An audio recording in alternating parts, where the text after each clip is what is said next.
Chega mais que a história de hoje vai tocar numa ferida que muita gente que mora fora sente. A gente vai falar de recomeços. Sabe aquela sensação que dá quando a gente deixa o Brasil e parece que uma parte nossa fica para trás? Aí, ou a gente não se reconhece mais, ou tipo assim, e agora? Quem que eu sou? Vou trabalhar com o quê? Como vai ser a minha vida? Tem gente até que muda de personalidade. Eu já escutei muita mulher falando que era toda vaidosa antes e quando chegou na gringa, parece que as coisas perderam sentido e nem batom usam mais.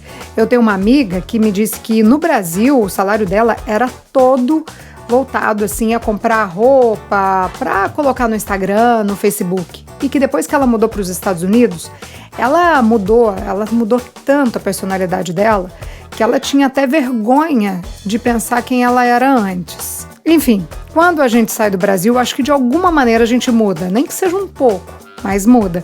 O episódio de hoje tem a ver com isso. Eu vou contar a história de uma brazuquinha que mudou de profissão, mas não foi só isso. Essa transformação que ela passou depois que deixou o Brasil causou uma alteração geral na forma como ela é e de um jeito bem pessoal também. Ela me falou uma coisa que eu achei bem interessante. Ela me disse que teve um dia lá que ela olhou no espelho e se viu como se fosse um quadro branco e pensou, é isso, eu sou esse quadro branco e a partir de agora eu vou desenhar o que eu quiser aqui, ser quem eu quiser. Eu achei isso sensacional, porque assim, não adianta a gente dizer que não tá nem aí pro que o povo fala, pro que o povo pensa, isso é ilusão, porque a gente tá aí sim. Mas quando a gente mora fora, a opinião alheia perde um pouco o peso. E aí fica mais fácil criar esse novo eu. A história é sobre isso e antes de começar, vou fazer um convite. Se você tem uma empresa e acha que os seus valores têm a ver com os nossos, vem anunciar com a gente. Faz uma publi aqui no podcast. Hoje, o História de Imigrante é ouvido por brasileiras que moram em 58 países e a nossa comunidade está crescendo e eu tenho um orgulho danado de dizer que esse crescimento está acontecendo de forma orgânica, com muito respeito e com muita parceria. Então é isso, se você acha que teus valores têm a ver com os nossos, fala com a gente. E agora, segura que lá vem história. Seja muito bem-vindo a bordo. Estamos prestes a aterrissar em História de Imigrante. Hoje vamos contar a história da Aline.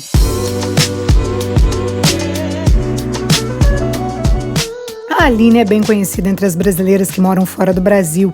Ela é consultora de moda, então já deu para sacar que tá sempre super arrumada, maquiada, cabelos perfeitos, essa coisa toda, né? A elegância em pessoa. Quem vê a Aline no Instagram sabe bem disso, mas eu tenho certeza que poucas pessoas sabem como ela foi parar lá, como ela virou influencer, onde que essa história de dar dicas de tendências começou. Pois eu sei. Até porque eu conheço a Aline pessoalmente e bem antes disso tudo acontecer. Eu acho que essa é a primeira vez que eu conto a história de uma pessoa aqui no podcast que eu conheço pessoalmente. A Aline é esposa de um ex-colega de trabalho meu. É assim, a Aline é esposa do Sidney e eu e o Sidney já dividimos bancada quando a gente apresentava o jornal lá no Brasil. Ele também é jornalista. A gente teve algum tempo de convivência e vira e mexe eu vi a Aline em alguns eventos. Para mim, a Aline era uma mulher tímida, uma pessoa mais introvertida, super discreta e estava sempre quietinha no canto dela.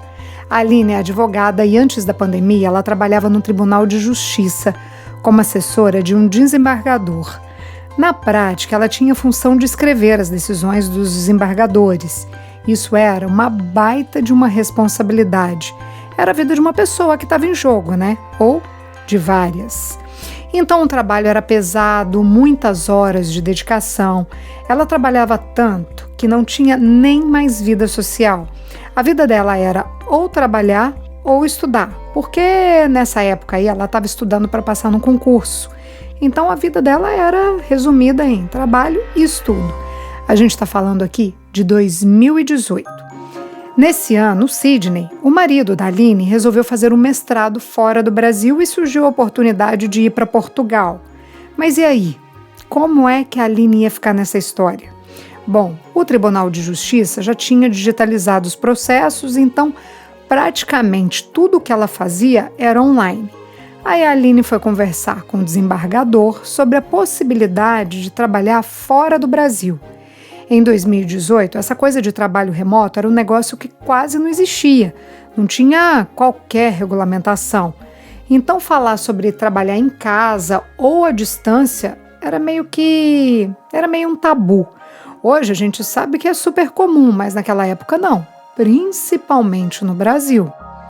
O desembargador, o chefe da Aline, aprovou a ideia, mas tinha uma condição. Ela podia sim trabalhar de Portugal, mas tinha que voltar de tempos em tempos para trabalhar no tribunal. Eu falo de forma física mesmo, presencial. Aí ela fazia assim, ela ficava em Portugal 3 meses, voltava para o Brasil e ficava lá 1 mês, e depois Portugal de novo. Perrengue, né? Mas foi o jeito dela conciliar a carreira do marido, o casamento deles e a carreira dela. Aí, como a gente já sabe o que aconteceu nessa época, pandemia. E aquele horror que a gente está cansado de saber. Pessoas morrendo, muita gente doente, empresas falindo e fronteiras fechadas. Quando as fronteiras fecharam, a Aline não tinha mais como ir para o Brasil e acabou ficando direto em Portugal, trabalhando de lá, até que o desembargador, que era o chefe dela, aposentou. Depois que ele saiu, entrou um juiz substituto e esse juiz não aprovou essa coisa da Aline poder trabalhar à distância. E agora? Bom, ali foi aquele momento crucial da vida que de vez em quando a gente passa, o momento de decidir. E quais eram as opções que a Aline tinha? Ela podia voltar para o Brasil, retomar o trabalho presencial. Mas aí o casamento ia ficar prejudicado? De repente ela ia dar um jeito de ir para Portugal num feriado prolongado, coisa assim, mas é muito pouco para uma viagem internacional, né?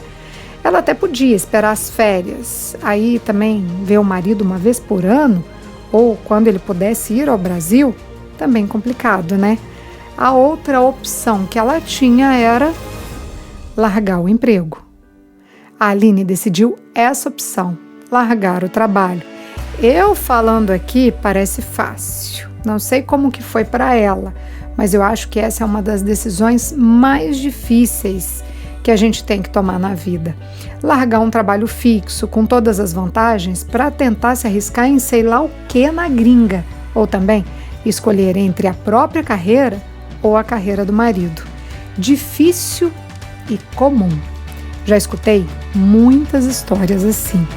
Bom, naquele momento a Aline fez o que o coração mandou. Ela resolveu dar prioridade para a carreira do marido, ao mesmo tempo que dava um tempo para ela também. O que eu quero dizer com dar um tempo para ela? Como vocês podem imaginar, ela estava cansada daquela coisa de trabalho e estudo, porque, como eu disse, a vida dela era isso, trabalho e estudo. Então a Aline resolveu tirar um período aí sabático. Isso era meio de 2020. E ela, de advogada de um tribunal de justiça no Brasil, passou a ser dona de casa em Portugal.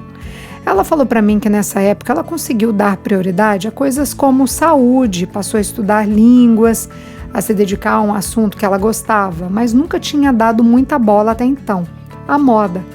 Tudo isso lá em Portugal. Eu vou dar uma pausa aqui na história da Aline para contar um detalhe, que na real não é bem detalhe, é um ponto que faz toda a diferença na vida dela e eu tô falando aqui de dinheiro. Porque não é todo mundo que consegue parar e viver um ano sabático, vamos combinar? Antes disso tudo acontecer, antes dela e do marido irem morar em Portugal, exatamente 3 anos antes, então se eles foram em 2018, isso dá 2015. Em 2015, eles resolveram que tinham que juntar um dinheiro.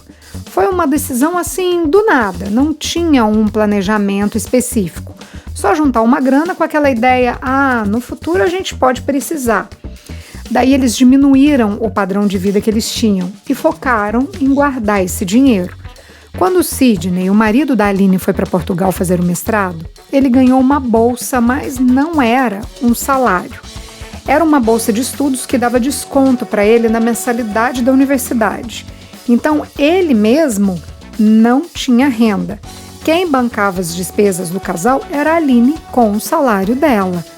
Mas eles tinham essa tranquilidade de que, se a coisa apertasse, tinha a grana guardada. Essa poupança lá que eles fizeram. Eu achei legal falar isso aqui porque tem muita gente que tem vontade de morar fora no Brasil e dá a desculpa de não ter dinheiro, mas tá lá, gastando com coisa desnecessária. Eu tô falando isso não é de lição de moral não, até porque eu mesma pensei assim, parece burrice, mas eu morria de vontade de sair do Brasil e não cogitei a possibilidade, olha só gente, que sem coisa mais simples, eu não cogitei a possibilidade de alugar a minha casa.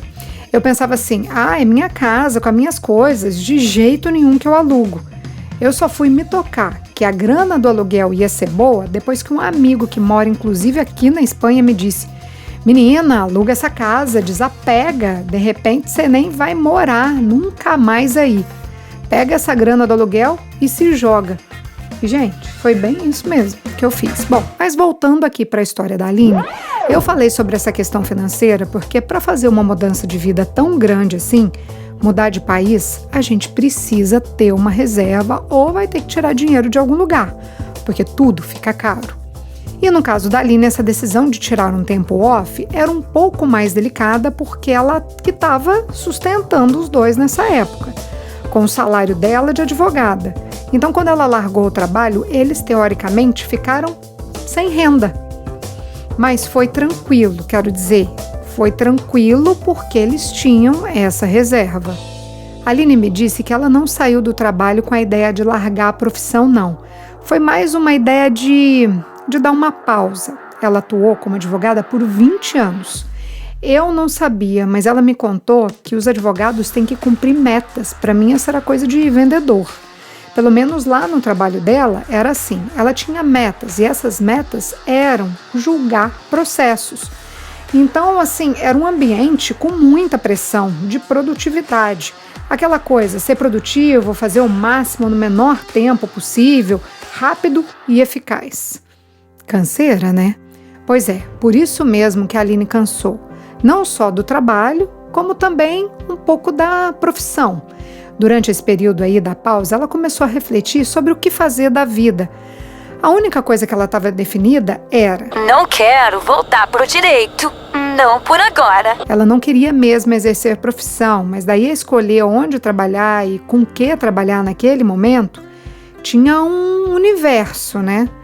A primeira pergunta que a Aline fez para ela mesma foi: com o que eu gosto de trabalhar? O que eu gosto de fazer? Aí ela foi se fazendo perguntas para entender os gostos dela e seguiu tentando se entender melhor. O que eu gosto tanto de fazer que eu faria de graça? Qual aquele trabalho que enche a gente de paixão? A resposta não veio assim de forma simples. Ela passou a observar o próprio comportamento. Fica até a dica para quem está nesse processo de se entender e de repente mudar aí de profissão.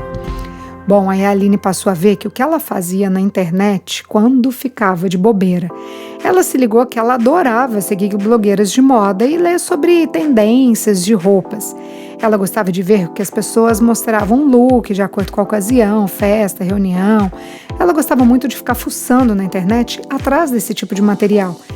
E isso era uma coisa assim meio que natural para ela.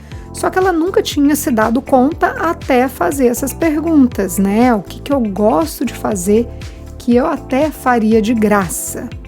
Ela descobriu que moda podia ser uma ideia. Começou a fazer uma formação de consultoria de imagem e estilo. Ela não foi estudar já focada em trabalhar com isso, não. Ela fez o curso, mas com a ideia de gosta de moda, tá com tempo livre, vou fazer. E, gente, ela se jogou de cabeça nisso. É muito bom quando a gente acha aquilo que a gente gosta de fazer, né? A Aline passou a devorar a história da moda, como a moda influencia uma geração, a parte do comportamento social, porque tem isso. Moda não é só o jeito de se vestir. A moda é um jeito da gente se comunicar. Eu não sei vocês, mas eu tenho uma visão muito glamurosa de tudo que envolve a moda. Aquela coisa de todo mundo muito arrumado, muitos adereços, tudo muito chique. As coisas até podiam ser assim nos estudos da Aline, mas na vida real era bem diferente. Porque nessa época a grana estava curta, muito curta, como eu já disse aqui. A Aline e o marido tiveram que fazer escolhas para poder apostar nessa ideia. E uma das escolhas foi ter uma vida super simples. Andar a pé, morar em apartamento pequeno, comprar só o necessário. Tudo bem oposto de glamour. E assim foi, né? Voltaram a ter a vida de estudante depois de formado. E é pesada essa coisa da gente ir para um patamar atrás, porque uma coisa é não ter nada e passar para ganhar mais. Para cima tudo ajuda. Agora o que eles estavam fazendo parecia mais com dar ré. Tem que estar muito certo do que quer para conseguir fazer isso. E pelo que eu acompanho histórias parecidas da Aline, todo mundo faz a mesma coisa, trilha esse mesmo caminho, recua um pouco para poder dar um passo adiante. Bom, a Aline estava aí concluindo essa formação, ela tinha que fazer um TCC. TCC é aquele trabalho de conclusão de curso que a gente faz na faculdade.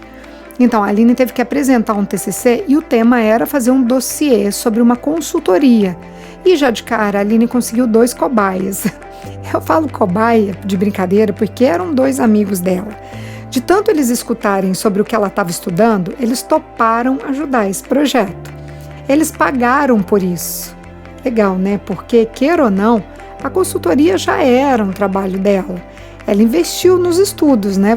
Faz sentido ela receber por isso. Foi um valor simbólico, mas ali o que importava era ela entender que ela já podia cobrar por aquele serviço. Ela entendeu que já era profissional, mas daí virar uma referência no assunto é outra coisa. A Aline mora numa cidade pequena de Portugal, então não era o lugar ideal para viver de moda. Ela não sabia muito como podia atuar. Uma das professoras falou para a Aline ir produzindo material para a internet, isso enquanto ela estava no curso. E foi assim que ela começou. O que ela aprendia na formação, ela traduzia para o Instagram e montava pequenos vídeos com dicas de moda, o que combina com o quê, qual cor combina com tal cor de pele, esse tipo de coisa que a mulherada pira, fala aí. Um parênteses aqui, eu era meio cética com essa coisa da gente ter paletas de cores que tem a ver com a gente. Na verdade, eu até queria saber a minha, só sei que tem rosa. Eu descobri essa coisa do rosa de uma forma muito estranha. Quando eu era repórter, eu fui fazer uma matéria de um show e a mulher do prefeito de Palmas, que era formada em moda, ela chegou em mim do nada e me disse assim: Priscila, você fica super bem de rosa. Esse rosa vivo. Naquele dia eu estava com uma camisa dessa cor. Bem, eu agradeci o elogio e eu reparei que a partir daquele dia, todo dia que eu recebi um elogio, eu estava de rosa. Então eu acho que faz super sentido, por isso que hoje eu coloquei o rosa. Agora vocês me contam, fica melhor mesmo? Devo investir aí no rosa? Fala aí, Aline, me ajuda. Aí o que aconteceu com a Aline depois de terminar esse curso? Quando ela ia ao Brasil, as mulheres, as amigas dela, começavam a pedir consultoria de moda. No começo eram as amigas, que queriam saber sobre apresentação pessoal. Acho que isso tem a ver com tipos de roupa para ir em determinados lugares e tal. E uns 2 meses depois que a Aline se formou, um vídeo dela com essas dicas viralizou na internet. Gente, em um mês, ela cresceu 50 mil seguidores. Foi aí que ela decidiu crescer a carreira dela nessa área da moda. Foi aí que ela decidiu mesmo que ali era o lugar dela. Foi engraçado porque a Aline não fez assim um projeto de execução. Ela não teve aquele planejamento que muita gente fala que tem que ser feito. As coisas com ela foram acontecendo, mas ela soube bem surfar na onda. E o que eu tô querendo dizer aqui, ela percebeu que as mulheres que pediam consultoria para ela eram brasileiras que viviam fora do Brasil. A Aline identificou que o problema entre essas mulheres era sempre muito parecido. Elas vinham sempre me perguntavam coisas do tipo: ai, quero me vestir bem, igual era no Brasil, mas se eu colocar aqui um salto alto, que é comum lá, aqui vai ficar muito chique, vai destoar do ambiente. Então, a Aline entendeu que as brasileiras queriam se vestir bem, ao mesmo tempo ficar mais ou menos igual às nativas. Ela me disse que tem muitas clientes dos Estados Unidos, a gente nem precisa pensar muito ou para entender o porquê, né? Porque normalmente a americana é muito básica e vai do moletom ao crocs. Na verdade, elas usam moletom e crocs, mesmo em reuniões, em eventos chiques. Ixi. Já a brasileira gosta de uma coisa mais fina, mas também tem que ter conforto. Priscila, das coisas que eu mais escuto é: como é que eu posso combinar uma roupa social com tênis? O meu trabalho é adequar o gosto da minha cliente com o ambiente. Eu achei essa parte muito legal, porque é um nicho de mercado que eu nem sabia que existia.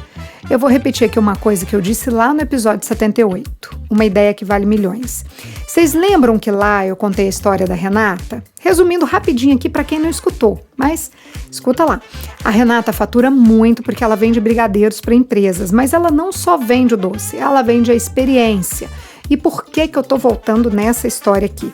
Porque lá eu disse que é muito comum, quando a gente pensa em abrir um negócio próprio, a gente acha o mercado saturado. Às vezes a gente até quer fazer uma coisa diferente do que já faz, mas enxerga tudo muito lotado. Vem aquela vozinha assim na cabeça: ah, mas já tem tanta gente fazendo isso, eu vou fazer isso pra quê? Pra perder dinheiro? Eu sei que esse pensamento é muito comum. Enquanto o negócio é ver, eu acho, na minha opinião, aonde a gente se enquadra. No caso da Renata, ela trabalhou com brigadeiro e descobriu um nicho que ela podia fazer brigadeiros dentro das empresas. Era um nicho. O brigadeiro pode ser um mercado saturado? Pode, mas ela descobriu uma brecha onde ela podia atuar. Vocês conseguem ligar as duas histórias? Brasileiras falando de moda tem de monte, assim como fazendo brigadeiro. Mas assim como o caso da Renata, que achou um jeitinho lá de fazer diferente, a Aline também. A Aline entrou no mercado muito específico, brasileiras que vivem fora do Brasil e por isso tem questões muito próprias desse convívio com outras culturas. E foi aí que a Aline criou um business próprio. Eu me amarro nessas histórias de quem consegue pensar assim, além. Porque tem uma coisa também. Uma coisa é você falar sobre moda no Brasil sem ter experiência de morar fora. Outra coisa completamente é você morar fora e entender exatamente as demandas porque você vive isso no dia a dia, né? Bom, mas não é só pensar além, né, gente? Esse curso que a Aline fez foi o primeiro de muitos, porque depois ela foi fazendo especializações, coloração pessoal e até consultoria para imagem masculina. Hoje, a Aline é referência nesse assunto. Dá consultoria para os 4 cantos do mundo. O dia que eu conversei com ela, a Aline estava maquiada com uma blusa preta de gola alta e um colar dourado. Ela tinha acabado de fazer atendimento para uma mulher que mora na Inglaterra. Para mim, que não entendo nada de moda, a impressão que ela me deu foi de uma pessoa segura e muito realizada com o que faz. Daí eu perguntei para ela, né, Aline, essa Aline que eu enxergo, é a Aline que está dentro? Bom, ela riu com a minha pergunta e me disse que sim. Sem estresse, monta a própria agenda, trabalha muito menos do que na época que ela era advogada e a melhor parte, hoje ela se vê no lugar que ela gostaria de estar. Ela me disse que a escolha dela se reflete em tudo, no jeito de vestir, no cabelo, na qualidade da pele, em tudo. Mas olha só, eu não quero romantizar nada não. A Aline me disse que ela tá super bem, mas ganha muito menos do que ganhava no Brasil. Coisa assim de 10 vezes menos, mas a prioridade deixou de ser o dinheiro e passou a ser a qualidade de vida. Hoje ela tem tempo para comer melhor, tem tempo para praticar atividade física. Ela falou assim: a partir do momento que eu decidi que eu ia ficar em Portugal, que eu não queria voltar para o Brasil, eu passei a me enxergar na vida como um quadro branco. E nesse quadro eu desenhei quem eu queria ser. Do jeito que eu contei lá no começo. A Aline me disse que houve uma expansão da consciência, tipo, ela perdeu muitos medos, perdeu alguns constrangimentos que ela tinha. Foi como se ela pudesse se tornar quem ela realmente era. O marido dela terminou o mestrado e foi contratado por uma empresa também em Portugal. Quero dizer, as coisas fluíram para os dois na mesma velocidade. Eu vou deixar aqui na descrição do episódio o link para quem quiser conhecer a história da Renata, do Brigadeiro, e também para quem quiser conhecer um pouco mais a Aline, eu vou deixar o Instagram. Essa foi a história da Aline. Na semana que vem, a história não tá nada inspiradora, mas é um alerta. Um alerta pra gente não sair acreditando que só porque é gringo é honesto, é sincero e tal. Vamos contar a história da Flávia e do tamanho do tombo que ela levou do próprio marido, um dinamarquês que aprontou com ela. E aprontou feio, viu? Isso tem tempo e até hoje ela tá pagando a conta. Eu conto essa história na semana que vem.